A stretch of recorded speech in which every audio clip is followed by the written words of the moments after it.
All right. This is Matt. And Jake here. Welcome to Sabbath Lounge. And it feels like it's been a while since we've been here. Yeah, it seems like forever. It seems like a bunch of stuff has happened in the world. Yeah. But when is that not true? It's always true. That's right. Well, we're coming again, making these Torah portions. And here we are at week 10. And what's the name of it? Miketz. I always call it Miketz because it sounds like rickets. Like the... I don't know. Rickets to me sounds like an old people disease. Yeah, it's like, he got rickets again. Yeah. Whoa, we're shaking the camera. Yeah. Okay, got to be careful. But yes, you said Miketz. Yeah, I think it's Spigots. Yes. Meerkats. Yeah. Okay. What does that mean, Matt?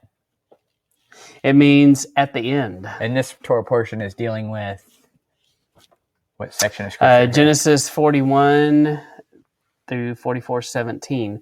And I'm a little concerned our camera is just like, whoa, whoa, whoa, whoa, whoa, whoa. Well, I think it'll be just fine. I don't think anyone's really looking at us anyway. This is true. And if you are, stop it. Watch the slides. All right. So here we are with the 12 tribes. And so they are Reuben, Simeon, Levi, Judah, Dan, Naphtali, Gad, Asher, Issachar, Zebulun, Joseph, and Benjamin. What's the importance of that, Matt? Well, the names mean something. So let's... gasp. Yes. So it starts off with, we see a son. What kind of son Yeshua. would that be? Like Yeshua. Makes sense. We hear from the son. We want to join with the son. We acknowledge our own judgment that is coming. We wrestle with ourselves and the Father.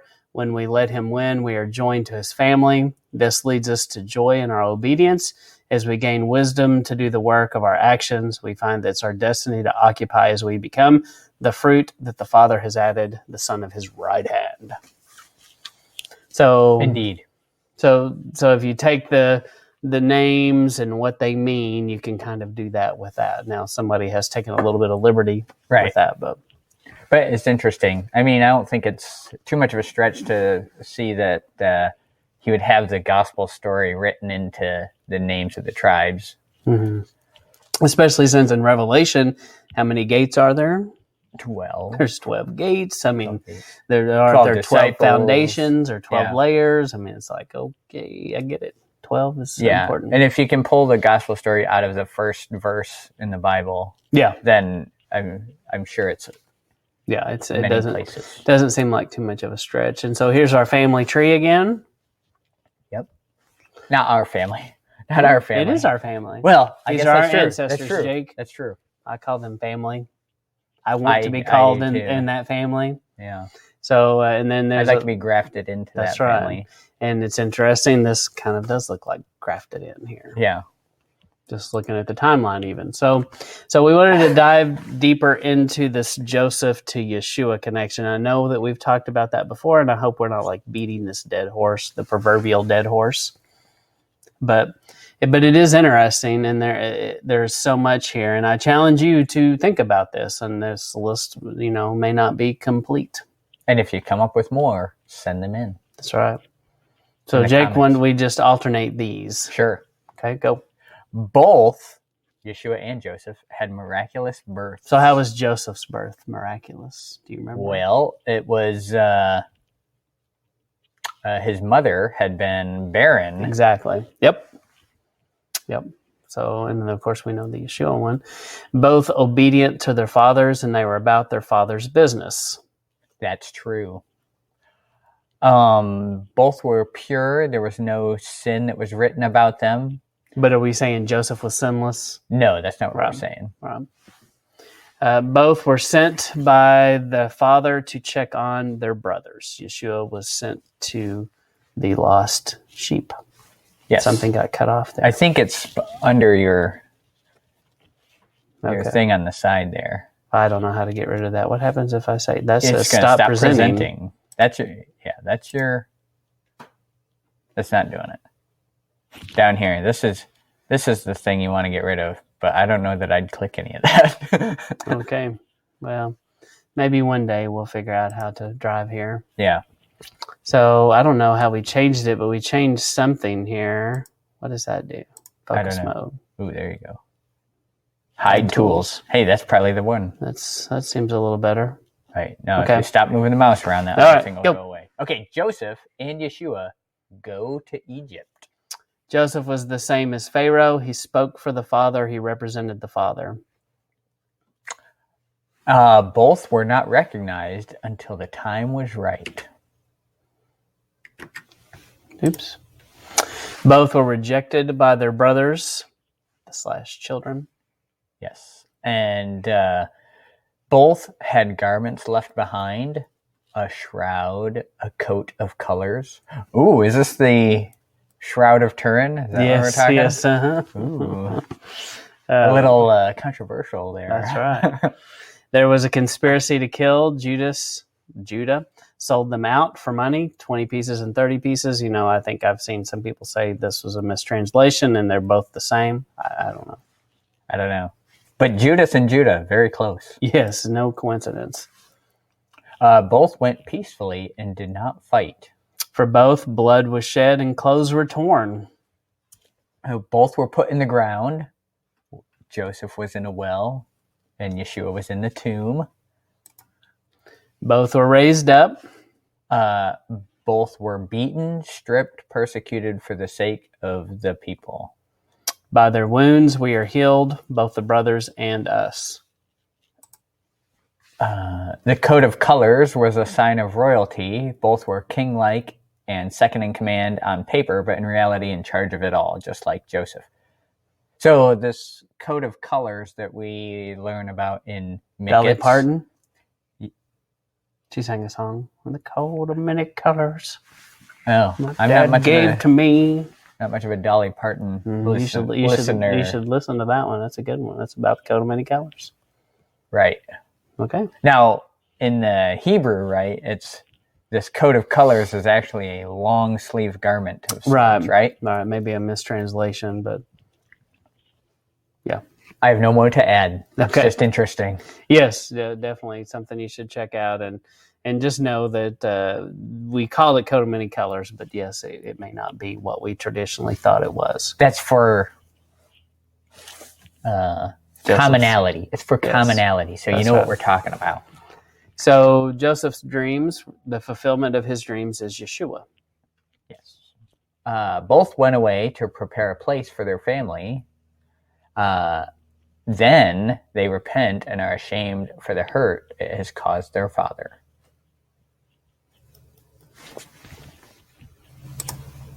Brothers and the children reject them both, and they both were servant leaders.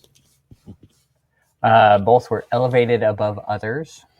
The baker and butler are like the thief on the cross. One was remembered and one was condemned. Yeah. I think that's an interesting tie-in there. Joseph prepared the bread of life, and Yeshua was the bread of life. Both were tempted to sin. Both rejected the sin. And it's funny that the sin that Joseph rejects is adultery. Mm-hmm. And it's the path that the house of Israel should have taken, but did not. Yes. Both were innocent, but had to suffer because of it. Both saved their families by something that seemed like a terrible punishment. Does famine sound like a punishment? Doesn't sound good. It doesn't sound good. I'm not a fan of it, clearly. My body is an example of that. I don't like famine. Me either. No, did we already do that one? No. So both had families that did very little to help until the end after their sin convicted them. So, in fact, the brothers had spent their whole life and career promoting a lie to their father, which is absolutely insane if you think about spending your entire life lying to one of the people you should love the most in the world. Right. Let's see. Both were falsely accused. And both went before the king, and both were silent, in essence. Mm-hmm. They didn't defend themselves. Mm-hmm. Yeah. Mm-hmm. The grain is unmeasurable, just like the children and the promise. Both judge the children of Israel and have forgiveness for them. Judah is willing to stand in the gap for his brother, willing to lay down his life. This is at the end. There's the meal and the feet. the great feet that was washed. Wait, featuring their peds were washed up in the upper room kind of moment. This is like the when Joseph's brothers come back finally, and it's like their last little hurrah before they go back and get Jacob, and they have the meal and that kind of thing. It's not, and Joseph doesn't wash their feet, but he has people do it. Yes, there is a washing of said feet. But it does mention it, yeah. Both yearn for the fellowship of the children of Israel, and then Joseph's, it's his, he longed to be in relation with his brothers and his father, and a lot of tie-ins. Right, and you see that a lot in this section where, he goes away to weep without them knowing, and he's very wrought with emotion. Yeah, it's easy to go, he's kind of a crybaby, but I mean, it is emotional. It is easy to look at that story and be like, wah, wah, wah, but that's not fair. No. Because it is, because when we're looking at it, we're so far removed, and we're not, as closely tied to these brothers as Joseph was, and it was a very powerful moment. And Joseph knew all along that, that Yahuwah had put this together, and he'd known, this is a fulfillment of the dreams and everything. So it was very emotional, very powerful. Yeah, I mean, we have dysfunctional family situations going on nowadays, and if you know anyone that's been like what's the right word? Where you've been estranged. That's perfect. That's exactly the word I was thinking of. Where you've been estranged from your family, and then you have a meeting together. It's very emotional time. So you can imagine. So both have a wedding-like celebration to commensurate the reunification of the family. Yes. Let's see. Do you want to elaborate on that a little bit? On the Joseph side?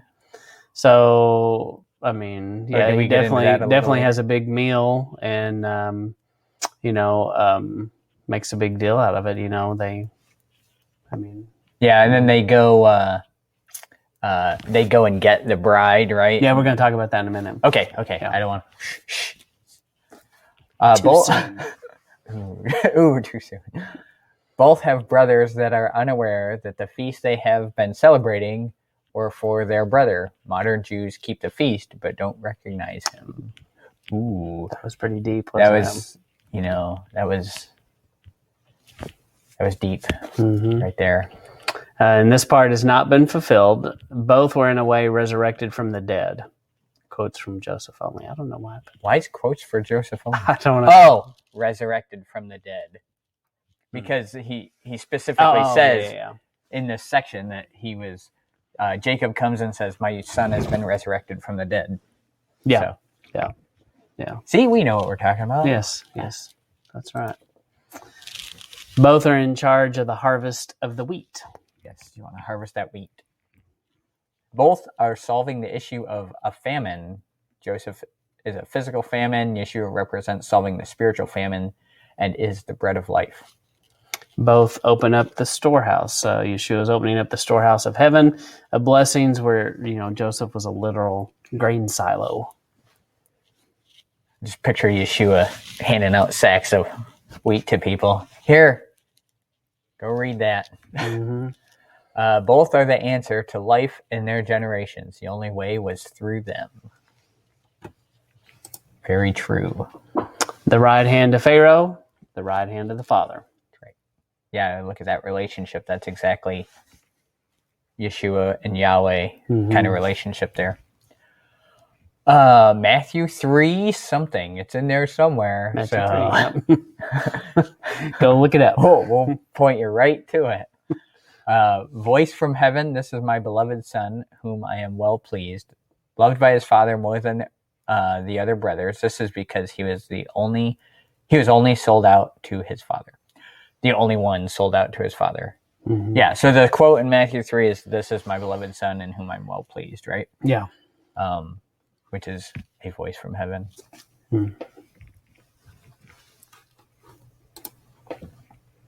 And that's some Miketz. And so the next time that we meet again, we'll talk a little bit more about the bridal language. Right, because it kind of comes full circle in the next section. And so this is really, what is this, week 2 of 3, talking about Joseph? I think so.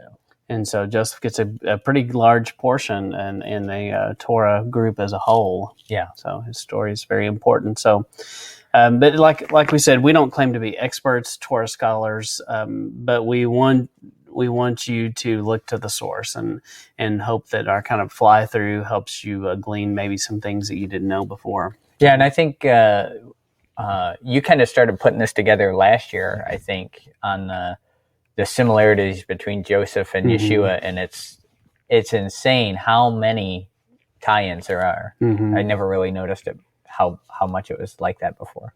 And almost every time we go through it, we go, oh, you could say this more, too. And so I don't even know that we captured it all. But, right.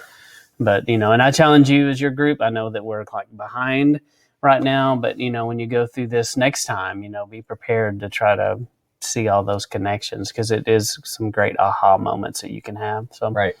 But we appreciate you tuning in, stopping by Sabbath Lounge. We ask that you share this, that you like this. We have a MeWe. There's MeWe. That's a funny thing to say, by the way. It is. MeWe. Almost sounds wrong, but yeah. But if we're in a lot of different platforms, if you Google Sabbath Lounge, you're going to find all these different platforms. And, we're in this weird time of deplatforming and all these crazy things that are happening. But, I'm not worried about it. As I heard Greg Widener talk about, he just released a video. I don't know if you watched it, but he talked about how he was all worried about it. And Yahuwah convicted him, that reminded him that Yahuwah has created the greatest wireless network ever made. Yeah. And that, through the connection of the Ruach HaKodesh, it doesn't matter. It doesn't matter what the tech giants do. He's got us all connected. So don't be worried about it. Don't spend your time in fear. Put your time in this word. And that's what we hope, is that you would spend your time in the word, know what it means, and quit worrying about all the craziness in the world, because we know the world's going to be crazy. Yeah. And we know the enemy's out to get us. Yep. And actually, we'll get into this a little bit in a couple weeks in the Torah portion coming up, because dealing with the fish, because there's a way for men to think about it, and then there's a way for Yahweh to say, no, let's go this way. That's right. So, little teaser there for you. Yeah. Well, once again, this is Matt and Jake here. We're signing off. Thank you for tuning in.